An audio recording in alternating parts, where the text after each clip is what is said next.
वो आप लोग को जो है स्क्रीन पे दिख रहा है। देखिए तो इस क्वेश्चन में क्या कहा जा रहा है। क्वेश्चन में बोला जा रहा है एक व्यक्ति 1 मीटर से कम दूरी पर स्थित वस्तुओं को साफ साफ नहीं देख सकता। तो सबसे पहला बात आप ध्यान रखिए कि अगर दृष्टि दोष से रिलेटेड कोई भी क्वेश्चन आता है हमारा, तो वहां पे भी और यू दोनों का दोनों निगेटिव होगा। हम जो यहाँ पे क्वेश्चन सॉल्व करेंगे तो हमारा यू और भी दोनों का दोनों हमारा क्या रहेगा, निगेटिव रहेगा। यानी u का मान भी हमारा निगेटिव में आएगा और v का मान भी हमारा निगेटिव में आएगा दृष्टि दोष से रिलेटेड किसी भी तरह के क्वेश्चन में।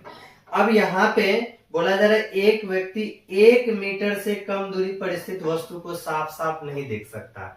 तो जहां पे साफ साफ नहीं देख सकता है वो हमारा होता है v और कितना है 1 मीटर। 1 मीटर मतलब हम लोग को पता है 100 सेंटीमीटर होता है और जहां तक देखना रहता है उसको हम लोग यू मानते हैं। देखिए यहाँ पे क्या है 25 सेंटीमीटर तक की वस्तुओं को साफ साफ देखने के लिए, तो जहां तक देखना रहता है उसको हम लोग यू मानते हैं। यू हमारा 25 सेंटीमीटर आ गया। और इस क्वेश्चन में बोला जा रहा है कि लेंस का क्षमता क्या होगा। तो यहाँ पे हम लोग निकालते हैं लेंस का क्षमता निकालने के लिए हर हाल में पहले फोकस दूरी चाहिए। तो फॉर्मूला हम लोग को पता है 1/f बराबर 1/v माइनस 1/u। तो यहाँ पे हम लोग लिख सकते हैं 1/-100 और माइनस यहाँ पे -25। तो यहाँ पे जब हम इसको सॉल्व करेंगे तो यहाँ पे 1/f का मान हमको दिख रहा है, यहाँ पे माइनस माइनस प्लस हो जाएगा, एलसीएम हमारा 100 हो जाएगा और यहाँ पे कितना आ जाएगा -1 और यहाँ पे +4। तो 1/f का मान हमको पता चल रहा है 3/100 और ये हमारा सेंटीमीटर में आ जाएगा। 1/f जो है इतना आ गया। अब यहाँ पे हमको कह क्या रहा है क्षमता निकालने के लिए, तो P बराबर हम लोग को पता है 1/f और लेंस की क्षमता जो होती है हमारा डायोप्टर में होता है और डायोप्टर हमारा मीटर इनवर्स 1 होता है। तो 1/f का मान 3/100 है। यहाँ पे हम लोग को मीटर में चाहिए, मीटर इनवर्स में चाहिए, क्योंकि डायोप्टर जो होता है 1 डायोप्टर बराबर होता है 1 मीटर इनवर्स 1 और लेंस की क्षमता हम लोग डायोप्टर में मापते हैं। तो यहाँ से जो हमारा होगा इसको मीटर इनवर्स 1 में कन्वर्ट करना होगा। तो 100 से यहाँ पे हम लोग गुना कर देंगे तो कट गया यहाँ पे, तो हमारा 3 डायोप्टर। यहाँ पे जो हमारा आंसर आ जाएगा वो क्या आ जाएगा 3 डायोप्टर। तो देखते हैं कौन सा ऑप्शन है। पहला का हमारा आंसर जो 3 डायोप्टर यानी ए नंबर आंसर है। तो पहला का हमारा क्या आ गया, ए नंबर आ गया। नेक्स्ट क्वेश्चन हमारा दूसरा नंबर है। दूसरा नंबर क्वेश्चन पे हम लोग चल रहे हैं। दूसरा क्वेश्चन में देखिए,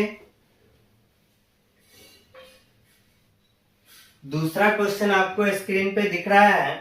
सेकेंड नंबर क्वेश्चन है इनमें कौन चयनात्मक अवशोषण द्वारा समतल ध्रुवित प्रकाश देता है। तो ऑप्शन हमारा है क्वार्ट्ज क्रिस्टल, पोलराइड, ए और बी और फिर हमारा इनमें से कोई नहीं। तो चयनात्मक समतल ध्रुवित प्रकाश जो होता है हमारा क्वार्ट्ज क्रिस्टल भी देता है और पोलराइड भी देता है। तो हमारा आंसर जो है सी नंबर हो जाएगा। दूसरा का क्या आ जाएगा सी नंबर। अब हम लोग चलते हैं next question third number. Third में बोला जा रहा है फ्रेनल दूरी ZF का मान होता है। तो फ्रेनल दूरी पता है a² में होता है। तो हमारा आंसर कौन सा आ जाएगा बी नंबर। तीसरा क्वेश्चन का क्या आ जाएगा बी नंबर। नेक्स्ट क्वेश्चन को हम लोग देख रहे हैं 4 नंबर। 4 नंबर में क्या बोला जा रहा है, यंग के 2 रेखा छिद्रों वाले प्रयोग में दोनों रेखा छिद्रों की चौड़ाई समान है और प्रकाश स्रोत इन रेखा छिद्रों के सापेक्ष सममित रूप से रखा गया है। केंद्रीय फ्रिंज की तीव्रता I0 बोल दिया गया है और कड़ा एक रेखा छिद्र को बंद कर दिया जाए तो इस बिंदु पर विद्युत तीव्रता क्या होगा। तो यंग का 2 रेखा छिद्र वाला प्रयोग जो है पढ़े हैं, वहां पे हम लोग जान रहे हैं कि प्रकाश तरंग जो होता है, प्रकाश तरंग एक वर्णी प्रकाश के स्रोत S से उत्सर्जित होता है और यहाँ पे आगे जाने के बाद जो है वो हमारा दो रेखा छिद्र होता है, जहां से निकलने के बाद प्रकाश तरंगों का क्या होता है, अध्यारोपण होता है। तो दो रेखा छिद्र से प्रकाश निकल रहा है, तो जब दो रेखा छिद्र से निकल रहा है, अगर हम लोग आयाम मानते हैं तो यहाँ पे महत्तम आयाम के लिए, महत्तम आयन के लिए हमारा रचनात्मक व्यतिकरण यानी समान कला में अध्यारोपण होगा, तो वहां पे आयाम हमारा क्या था, महत्तम। तो यहाँ पे A1 प्लस क्या करना पड़ेगा, A2, ये हमारा महत्तम। जब हमारा शीर्ष शीर्ष के साथ और गर्त गर्त के साथ अध्यारोपित होता है, तो वो हमारा समान कला में अध्यारोपण होता है। तो यहाँ पे A1 प्लस A2 हो जाता है। अगर यहाँ पे दोनों समान है, तो दोनों समान है, तो यहाँ पे हम लोग मान लेते हैं A1 बराबर A2 बराबर में A। तो ऐसा कंडीशन में हमारा क्या हो जाएगा, A1 प्लस A2 बराबर में क्या आ जाएगा, 2A हो जाएगा। अब लेकिन क्वेश्चन में कहा जा रहा है एक रेखा छिद्र को बंद कर देना है। तो बंद कर देना है मतलब एक ही रेखा छिद्र से निकल रहा है प्रकाश तरंग, तो एक रेखा छिद्र से निकलेगा तो हमारा आयाम तो एक ही रहेगा। यहाँ पे हमको पूछा जा रहा है एक रेखा छिद्र बंद करने देने के बाद तीव्रता। तो हम लोग को क्या पता है, प्रकाश तरंग की जो तीव्रता होती है वो आयाम के वर्ग के सीधा समानुपाती होता है। ये बात हम लोग पढ़ चुके हैं। तो यहाँ पे जो हमारा तीव्रता है, तीव्रता वो आयाम के वर्ग के सीधा समानुपाती। तो आयाम हमारा क्या हो जाएगा, जब दोनों तरंग है तो यहाँ पे 2A, तो 2A का स्क्वायर हो जाएगा। फिर नया तरंग का तीव्रता, नया तरंग का तीव्रता जब एक रेखा छिद्र बंद कर दिया गया है, तो एक रेखा छिद्र बंद कर दिया गया है तो एक ही रहेगा, A का स्क्वायर हो जाएगा। तो यहां से I बट्टा में I डैश है, दोनों का स्क्वायर है, तो यहाँ पे 2A बट्टा में A का स्क्वायर कर सकते हैं, A कट जाएगा। तो अगर यहां से हम I डैश के बारे में बोलेंगे, I डैश ऊपर चला गया, 2 का स्क्वायर 4 होगा, 4 हमारा नीचे चला आएगा, तो यहाँ पे तीव्रता क्या हो गया, 1/4 हो गया, I बट्टा में 4 आ गया। अगर हमारा केंद्रीय तीव्रता क्या I0 है, I0 है, तो एक रेखा छिद्र बंद कर देने पे यहाँ पे I0 बट्टा में 4 आ जाएगा, यानी हमारा आंसर I0 बट्टा में 4 हो जाएगा। देखते हैं कौन सा ऑप्शन है, C नंबर। तो हमारा चौथा का आंसर क्या आ जाएगा, C नंबर हो जाएगा, C में ही है I0 बट्टा में 4। तो यहाँ पे समझ गए 4 नंबर क्वेश्चन को भी। अब हम लोग बढ़ेंगे नेक्स्ट क्वेश्चन। नेक्स्ट हमारा है 5 नंबर। 5 नंबर क्वेश्चन में देखिए क्या बोला जा रहा है। 5 नंबर में बोला जा रहा है एक पतले फिल्म के रंग का कारण होता है तो व्यतिकरण, यहाँ पे व्यतिकरण के घटना के कारण ही प्रकाश तरंग का जो अध्यारोपण होता है वहां पे ही फिल्म के रंगीन होने का रीजन है। तो हमारा आंसर हो जाएगा बी नंबर। 5वां का क्या हो गया, बी नंबर हो गया। नेक्स्ट हम लोग 6ठा नंबर पे चल रहे हैं। 6ठा नंबर में बोला जा रहा है व्यतिकरण करते दो प्रकाश तरंगों की तीव्रता 9:4 के अनुपात में अधिकतम और न्यूनतम तीव्रताओं का अनुपात। तो यहाँ पे दो तीव्रता जो है I1 एंड I2 क्रमशः 9:4, यानी एगो 9 है, दूसरा क्या है 4 है। तो यहाँ पर जो है महत्तम और न्यूनतम तीव्रता का अनुपात निकालना है। तो I मैक्सिमम बट्टा में I मिनिमम, ये हमको निकालना है। तो I मैक्सिमम जो है यहाँ पे अनुपात कर देते हैं, I1 और I2 यहाँ पे 9:4 है। I मैक्सिमम जो है I1 प्लस √I2 का स्क्वायर पढ़ चुके हैं, बट्टा में I मिनिमम क्या पढ़े हैं, √I1 माइनस √I2 का होल स्क्वायर, ये बात भी पढ़ चुके हैं I मिनिमम के लिए। यहाँ पे I1 तो √9 हो गया प्लस रूट में 4 हो गया, स्क्वायर है, बट्टा में √9 है माइनस √4 है, यहाँ पे स्क्वायर हो जाएगा।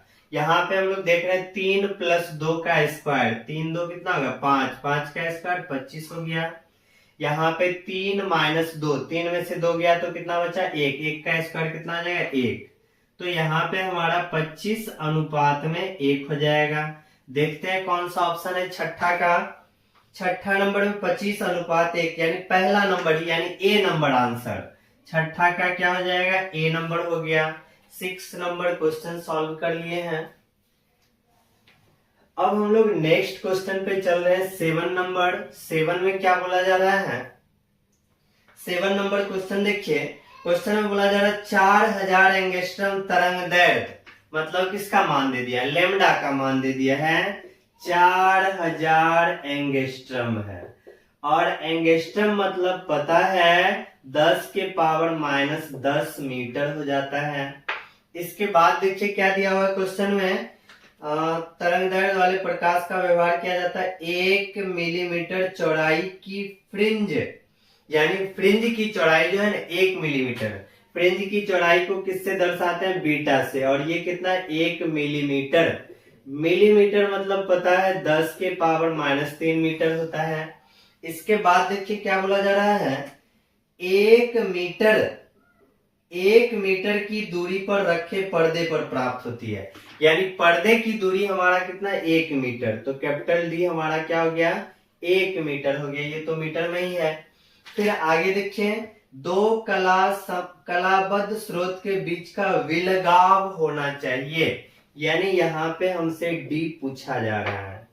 तो यहाँ पे बहुत आसान है। फ्रिंज की चौड़ाई यानी बीटा का फॉर्मूला पढ़े, लेमडा डी बट्टा में डी, और हमसे डी पूछा जा रहा है तो लेमडा डी बट्टा में बीटा हो जाएगा। लेमडा का मान कितना है? 4000 गुना 10 के पावर -10 हो गया। फिर हमारा कैपिटल डी का मान कितना है? 1 मीटर है तो 1 रख दिए। बीटा का मान कितना है? 1 गुना 10 के पावर -3। यहाँ पे हम लोग देख रहे हैं -3 है, जब ये ऊपर जाएगा तो +3 हो जाएगा।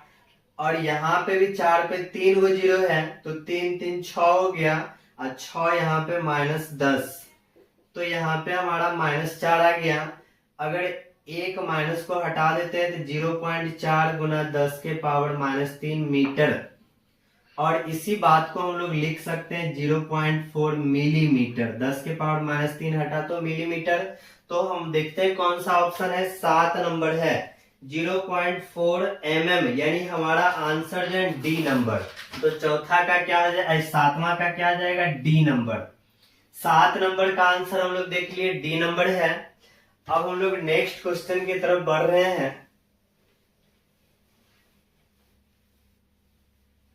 नेक्स्ट क्वेश्चन हमारा जो है 8 नंबर।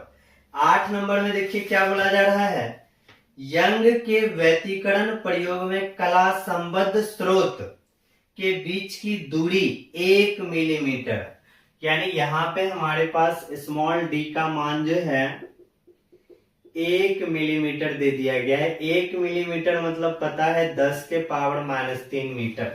8वां नंबर क्वेश्चन हम लोग देख रहे हैं। और इसमें फ्रिंज की चौड़ाई मतलब बीटा 5 मिलीमीटर। बीटा हमारा है 5 mm 5 मिलीमीटर, मतलब 5 गुना 10 के पावर -3 मीटर। इसके बाद क्या है क्वेश्चन में, 20 मिलीमीटर चौड़ाई की फ्रिंज को प्राप्त करने के लिए स्रोत के बीच का जो दूरी होना चाहिए वो हमको निकालना है। तो यहाँ पे देखिए, यहां से सबसे पहले जो है हम लोग बीटा का फॉर्मूला लगाते हैं, लेमडा डी बट्टा में डी। तो यहां से अगर हमको लेमडा डी बोला जाए तो स्मॉल डी गुना बीटा हो जाएगा। तो यहां से हम लोग देख रहे हैं लेमडा डी का मान कितना निकलेगा, डी हमारा कितना है 1 गुना 10 के पावर -3, और बीटा हमारा कितना है 5 गुने 10 के पावर -3।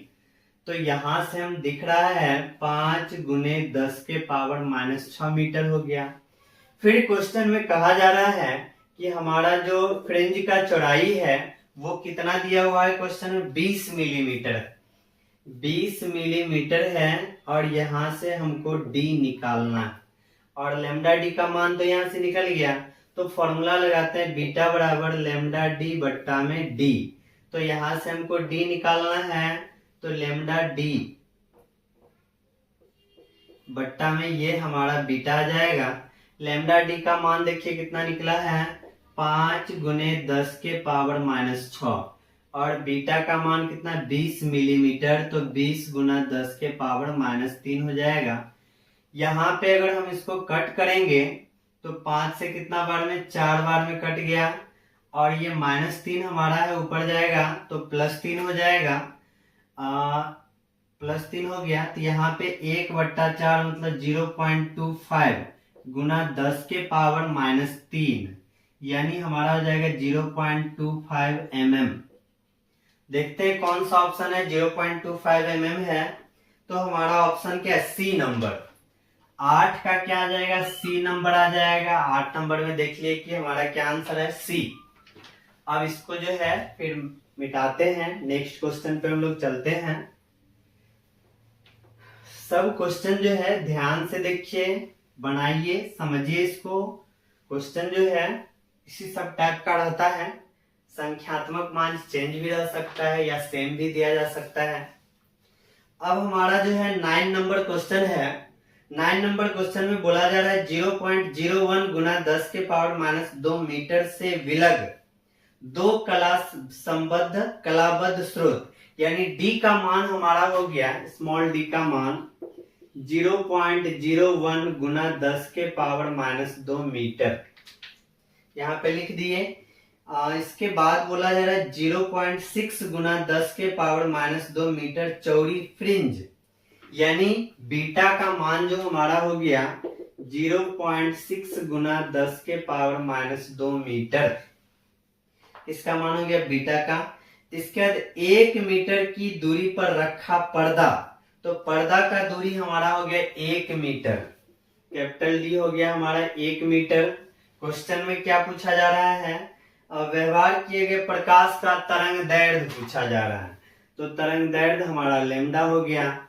यहां भी आसानी से निकल सकता है, बीटा बराबर लेमडा डी बट्टा में डी, हमसे लेमडा पूछा जा रहा है, तो बीटा डी बट्टा में कैपिटल डी आ जाएगा, ये हमारा ऊपर चला गया, ये हमारा नीचे आ गया।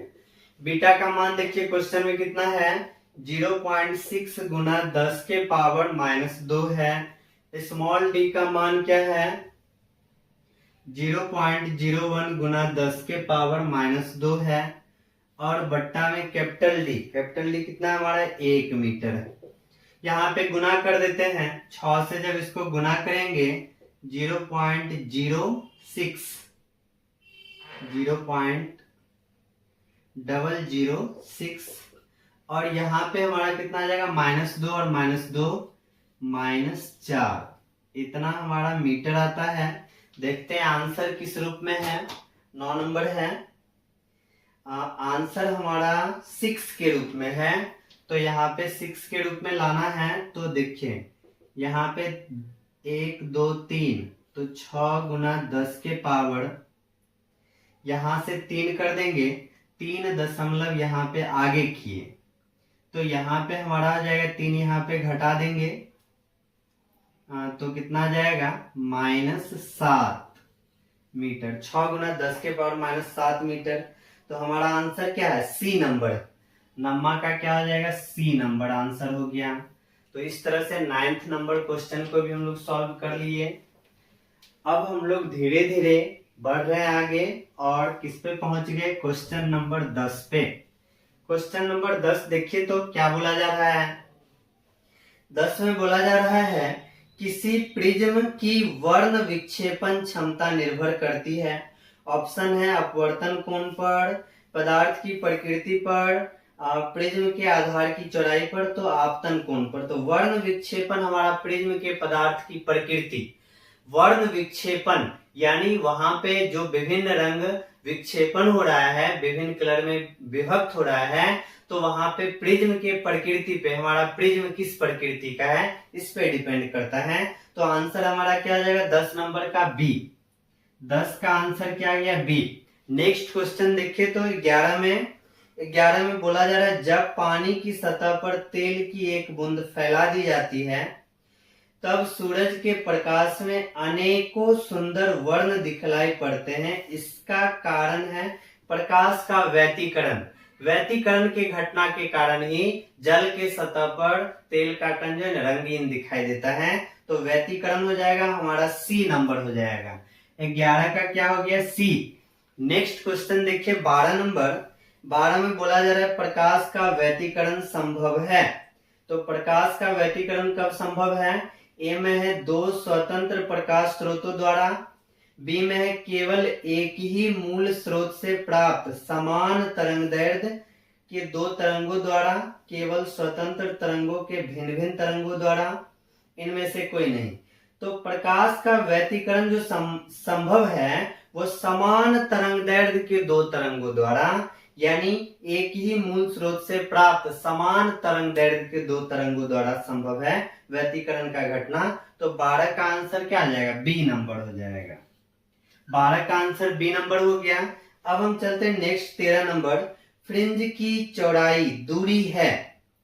तो फ्रिंज की चौड़ाई पढ़े, फ्रिंज की चौड़ाई, तो फ्रिंज की चौड़ाई पढ़े थे 2 क्रमागत काली धारी यानी काली फ्रिंज या चमकीली धारी यानी चमकीली फ्रिंज के बीच की जो दूरी होती है वही हमारा फ्रिंज की चौड़ाई होती है।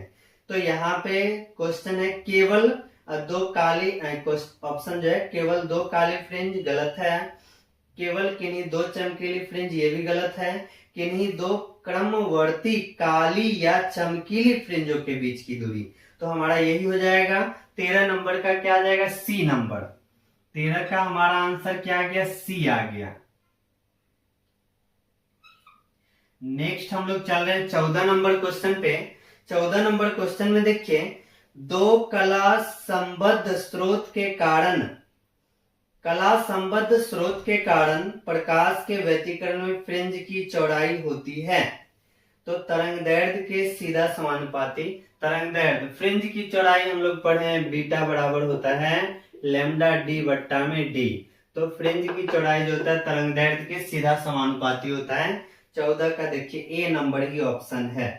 14 का क्या आ जाएगा? ए नंबर हो जाएगा। बी में है व्युत्क्रमानुपाती गलत है, तरंगदैर्घ्य के वर्ग के समानुपाती सी भी गलत है, वर्ग के व्युत्क्रमानुपाती डी भी गलत है। तो हमारा आंसर क्या आ जाएगा? 14 का ए नंबर। फ्रिंज की चौड़ाई जो होता है तरंगदैर्घ्य के सीधा समानुपाती होता है। 14 का क्या हो गया? ए नंबर हो गया। नेक्स्ट क्वेश्चन हम चल रहे हैं 15 नंबर पे। 15 नंबर में देखिए क्या बोला जा रहा है, जब स्रोत और पर्दे के बीच की दूरी बढ़ा दी जाए तो फ्रिंज की चौड़ाई भी बढ़ जाएगा। स्रोत से और पर्दा के बीच का दूरी अगर बढ़ा दे तो फ्रिंज का भी चौड़ाई बढ़ जाएगा। यंग के द्विच्छ्री प्रयोग में पढ़े थे, हमारे पास यहाँ से प्रकाश स्रोत से सबसे पहले एक वर्णी प्रकाश स्रोत था और यहाँ से फिर आगे बढ़ा था। तो ये यहाँ से 2 रेखा छिद्र से प्रकाश निकल रहा था और यहाँ पे जो पर्दा था इसी पर्दा पे हम लोग को ब्राइट डार्क फिर ब्राइट फिर डार्क इस तरह से फ्रिंज जो है प्राप्त हो रहा था। Bright dark bright dark bright dark इस तरह से फ्रिंज प्राप्त हो रहा था।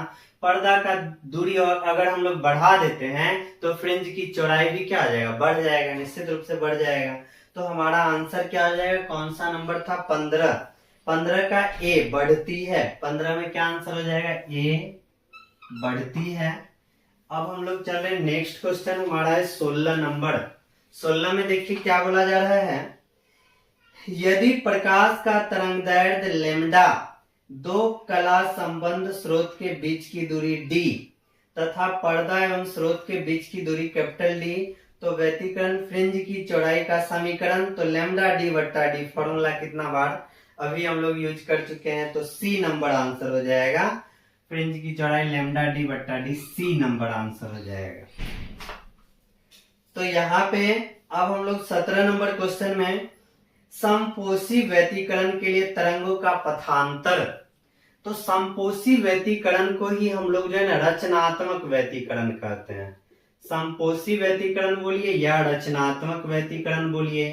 तो रचनात्मक व्यतिकरण में पथांतर जो है पढ़ चुके हैं। डेल पी जो हमारा होता है रचनात्मक व्यतिकरण में 2n गुना लैम्डा बाय 2, यानी इसी बात को 2n जहां पे है इसी बात को हम लोग बोल सकते हैं सम गुना में लैम्डा बाय 2, यानी रचनात्मक व्यतिकरण बोलिए या संपोषी व्यतिकरण बोलिए, इसमें पथांतर जो होता है वो लैम्डा बाय 2 का सम गुणज यानी लैम्डा बाय 2 का 2n गुना होता है।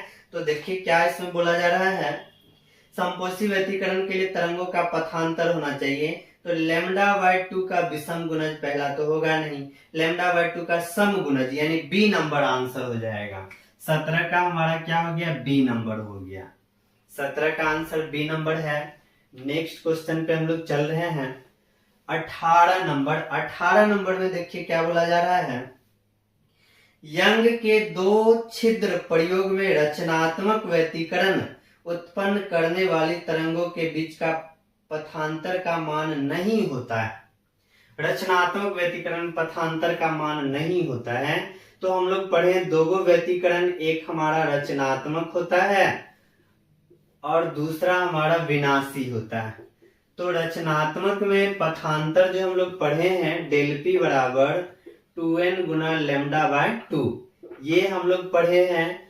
और विनाशी व्यतिकरण में पढ़े हैं डेल पी बराबर हो जाएगा 2n प्लस 1 और लैम्डा बाय 2। तो ये हमारा विनाशी व्यतिकरण के लिए, और ये हमारा क्या विषम है, विषम गुना लैम्डा बाय 2। तो 2n प्लस 1 लैम्डा बाय 2 हर हाल में किसका होगा, विनाशी का होता है, विनाशी का। तो क्वेश्चन में देखो क्या बोला जा रहा है, कौन जो है ना यहाँ पे रचनात्मक नहीं है। तो हमारा जो ऑप्शन है, तो ऑप्शन में यहाँ पे दिख रहा है डी नंबर, देखिए डी नंबर में दिख रहा है 2n प्लस 1 लैम्डा बाय 2। तो ये हमारा रचनात्मक का कभी नहीं हो सकता है, ये किसका होता है, विनाशी का होता है। तो हमारा आंसर क्या आ जाएगा, डी नंबर हो जाएगा। 18 का क्या हो गया, डी नंबर। डी नंबर जो ऑप्शन है वो हर हाल में विनाशी का होगा, रचनात्मक का कभी नहीं होगा। तो 18 नंबर क्वेश्चन भी हम लोग सॉल्व कर लिए हैं। अब हम लोग चलते हैं 19 नंबर क्वेश्चन। 19 में देखिए तो 19 में बोला जा रहा है विनाशी व्यतिकरण के लिए पथांतर बराबर होता है, तभी फॉर्मूला पढ़े विषम गुना लैम्डा बाय 2, मतलब 2n plus 1 into lambda by 2। तो हमारा आंसर 19 का क्या हो जाएगा, बी नंबर हो जाएगा। 19 का क्या हो गया, बी नंबर। नेक्स्ट हम लोग चल रहे 20 नंबर। 20 में देखिए क्या बोला जा रहा है, जब प्रकाश की किरण एक माध्यम से दूसरे माध्यम में जाती है तब मुड़ने की क्रिया, तो अपवर्तन, एक माध्यम से दूसरे माध्यम में प्रवेश कर गया और मुड़ गया। तो हम लोग जान रहे हैं कि जैसे ही एक माध्यम से दूसरे माध्यम में प्रवेश करता है तो या तो अभिलंब से दूर या अभिलंब की ओर मुड़ जाता है, ये घटना हमारा क्या है, अपवर्तन। तो कौन सा ऑप्शन हो जाएगा, बी नंबर। 20 का हमारा क्या हो गया, बी नंबर, अपवर्तन। 20 में बी हो गया अपवर्तन। अब 21 नंबर में देखिए क्या कहा जा रहा है, 21 में यंग के दो रेखा छिद्रों वाले प्रयोग में एक रेखा छिद्र के सामने टी मोटाई तथा म्यू अपवर्तनांक से बने एक प्लेट को रख दिया जाता है। फ्रिंज पैटर्न के केंद्र पर प्रकाश तीव्रता शून्य करना है, केंद्र पर प्रकाश तीव्रता शून्य भी करना है, तो न्यूनतम मोटाई होना चाहिए। अगर टी मोटाई है तो यहाँ पे पथांतर जो है हम लोग पढ़े हैं, अगर टी मोटाई होता है तो म्यू माइनस 1 इंटू में टी कर देते हैं। और पथांतर का फॉर्मूला पढ़ चुके हैं 2n plus 1 into lambda by 2 और म्यू माइनस 1 इंटू में ए। इसके बाद बोला जा रहा है यहाँ पे देखिए क्वेश्चन में कहा जा रहा है केंद्र पर प्रकाश तीव्रता शून्य करना है, केंद्र पर शून्य कर देना है, मतलब जो यहाँ पे n है इसका वैल्यू 0 कर देना है, केंद्र पे शून्य कर देना है। तो ये टोटल का टोटल हमारा 0 हो जाएगा, तो यहाँ पे 1 हो गया, तो डायरेक्ट क्या बचेगा, lambda by 2 mu minus 1 into में टी। और हमसे पूछा जा रहा है मोटाई ही पूछा जा रहा है, तो टी बराबर देखिए यहाँ से क्या बता सकते हैं हम लोग, जो हमारा टी हो जाएगा यहाँ लिख लेते हैं, टी बराबर हमारा हो जाएगा और म्यू माइनस 1 कहाँ चलाएगा, नीचे चलाएगा, तो लैम्डा बट्टा म्यू माइनस 1 इंटू में 2। तो देखिए कौन सा ऑप्शन है, तो ऑप्शन जो हमारा है लैम्डा बट्टा म्यू माइनस 1 इंटू 2, तो हमारा डी नंबर ऑप्शन है। यहाँ पे दो जो है ना पहले ही कर देते हैं, कोई दिक्कत नहीं है, पहले रहे या बाद में रहे, तो हमारा ऑप्शन जो है 21 नंबर का क्या आ जाएगा, डी हो जाएगा। टी बराबर लैम्डा बट्टा 2 इंटू म्यू माइनस 1। तो ऑप्शन नंबर क्या आ गया, डी। 21 का हमारा डी आ गया। 21 भी हम लोग समझ गए, लैम्डा बट्टा 2 इंटू म्यू माइनस 1। अब हम लोग चलते हैं नेक्स्ट क्वेश्चन पे, इसको मिटा देते हैं। नेक्स्ट क्वेश्चन हमारा है 22 नंबर। तो 22 नंबर में देखिए तो क्या होगा इसका। 22 में बोला जा रहा है यंग के प्रयोग में यदि प्रकाश का तरंगदैर्घ्य दोगुना कर दिया जाए तो फ्रिंज की चौड़ाई। प्रकाश का तरंगदैर्घ्य दोगुना करेंगे तो फ्रिंज का चौड़ाई। फ्रिंज का चौड़ाई का फॉर्मूला तो पता ही है, इतना बार लिख दिए हैं कि रटा ही जाएगा, भूलिएगा नहीं, एग्जाम तक नहीं भूलना है, एग्जाम के बाद भी नहीं भूलना है। बीटा बराबर लैम्डा डी बट्टा में डी, ये हमारा फ्रिंज की चौड़ाई है। अब किसको दुगुना कर रहा है, तरंगदैर्घ्य को दुगुना, यही क्वेश्चन है। क्वेश्चन हमारा 22 नंबर कह रहा है प्रकाश के तरंगदैर्घ्य को दुगुना कर दिया जाए। तो यहाँ पे स्पष्ट नजर आ रहा है दोनों एक दूसरे का समानुपाती है। तरंगदैर्घ्य को अगर हम लोग दुगुना कर देंगे तो यहाँ पे हमारा बीटा जो है वो भी हमारा क्या हो जाएगा, दुगुना हो जाएगा। यानी इस पूरे के जगह लैम्डा बाय डी बट्टा डी के जगह हम लोग तो बीटा रख सकते हैं। बीटा डैश हमारा कितना आ जाएगा, 2 बीटा हो जाएगा। यानी तरंगदैर्घ्य दुगुना करेंगे तो हमारा हर हाल में फ्रिंज की चौड़ाई जो है वो भी दुगुना हो जाएगा। तो कौन सा ऑप्शन है, ऑप्शन दुगुना हो जाएगा। तो बी नंबर 22 का हमारा आंसर क्या आ जाएगा, बी नंबर हो जाएगा। 22 में बी। अब चलेंगे फिर 23 पे। 23 में देखिए क्या कहा जा रहा है। 23 नंबर जो क्वेश्चन है इसमें बोला जा रहा है तरंग व्यतिकरण में क्या होता है, ऊर्जा अंततः ऊर्जा का क्षय होता है, गलत बात है। अंततः ऊर्जा का लाभ होता है, ये भी गलत है। ऊर्जा का ना तो लाभ होता है और ना ही हानि होता है, केवल ऊर्जा का पुनर्वितरण होता है। देखिए तरंग व्यतिकरण में ऊर्जा का ना ही लाभ होगा ना ही हानि होगा, इसमें पुनर्वितरण होगा। क्योंकि यंग के दो रेखा छिद्र प्रयोग में भी हम लोग देखे थे कि एक हमारा डार्क होता है, दूसरा ब्राइट होता है। तो जितना भी डार्क वाला ऊर्जा होता है वो सब ब्राइट के तरफ शिफ्ट हो जाता है, जिस कारण से ब्राइट जो है अधिक चमकीला हो गया और डार्क के जगह से पूरा का पूरा ऊर्जा हट गया। तो इस तरह से ऊर्जा का ह्रास नहीं हुआ, एक स्थान से दूसरे स्थान पे परिवर्तन हो गया। तो हम लोग बोलेंगे ऊर्जा का परिवर्तन होता है, एक स्थान से दूसरे स्थान तक परिवर्तन होता है। तो हमारा कौन सा ऑप्शन हो जाएगा, सी नंबर। ऊर्जा का क्या होगा, पुनर्वितरण, सी नंबर हो जाएगा। तो इसका हमारा क्या आ जाएगा, सी। अब हम लोग चलेंगे नेक्स्ट 24 नंबर। 24 में क्या होगा, यंग के दो रेखा छिद्र प्रयोग में वैवत प्रकाश स्रोत को लाल से बदलकर बैगनी कर दिया जाए तो क्या होना है। यहाँ पे देखिए लाल से बदल के बैगनी कर दिया जाए, लाल से किस में कन्वर्ट कर दिया जाए, बैगनी में कन्वर्ट कर दिया जाए। तो यहाँ पे क्या हो सकता है, तो फ्रिंज की चौड़ाई हम लोग पढ़े हैं बीटा बराबर लैम्डा डी बट्टा में डी, ये चीज पढ़े हैं। तो यहां से हमको दिख रहा है कि फ्रिंज का जो चौड़ाई होता है वो तरंगदैर्घ्य पे निर्भर करता है, तरंगदैर्घ्य पे निर्भर कर रहा है। हम लोग को पता है सबसे अधिक तरंगदैर्घ्य जो होता है वो हमारा लाल का होता है। सबसे अधिक तरंगदैर्घ्य किसका हो जाता है, लाल का होता है। और सबसे कम तरंगदैर्घ्य जो होता है वो हमारा बैगनी का होता है। बैगनी का तरंगदैर्घ्य क्या हो जाएगा, कम हो जाएगा। और यहाँ पे फ्रिंज की चौड़ाई का जो फॉर्मूला है, यहां से हमको पता चल रहा है जिसका तरंगदैर्घ्य ज्यादा है वहां पे फ्रिंज का चौड़ाई भी ज्यादा है, और जिसका तरंगदैर्घ्य कम होगा वहां पे फ्रिंज का चौड़ाई भी क्या हो जाएगा, कम जाएगा। तो क्वेश्चन में कहा जा रहा है लाल से बैगनी, मतलब तरंगदैर्घ्य क्या हो जाएगा, कम जाएगा। तरंगदैर्घ्य जैसे ही कमा तो फ्रिंज का चौड़ाई भी क्या हो जाएगा, कम जाएगा। तो फ्रिंज का चौड़ाई हमारा कम जाता है। तो यहाँ पे जैसे फ्रिंज का चौड़ाई कमा तो फ्रिंज एक दूसरे के निकट आ जाएंगे। तो हमारा आंसर क्या हो जाएगा, 24 का सी हो जाएगा। क्रमागत फ्रिंज एक दूसरे के निकट आ जाएंगे तो सी नंबर ऑप्शन। यहाँ पे 24 का क्या हो गया, सी नंबर आ गया। नेक्स्ट पे हम लोग चल रहे हैं 25 नंबर, आज का लास्ट क्वेश्चन।